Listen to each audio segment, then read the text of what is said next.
много проблема на Барселона, може би, че играчите не са постоянни. Много относително да се напасне, всички да са в една и съща максимална форма, защото всеки все още зависи от деня на определения човек. За мен Педри е човек, който винаги е на ниво. Но останалите... Може би само той е константната величина в отбора.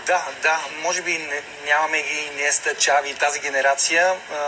Не е достигнало до там всичките наистина да са в максималната си форма, защото Ямал, ако има готин ден, е супер. Олмо също малко тромово започва винаги. Уникален играч, но според зависи как са, ако в един момент всички са съвкупни, да станат един отбор, който да са на 120%, ще е уникално, но по някакъв път такива мачове, много също, както днес ще гледаме, са малко несигурни по някакъв път, защото от една грешка може да стане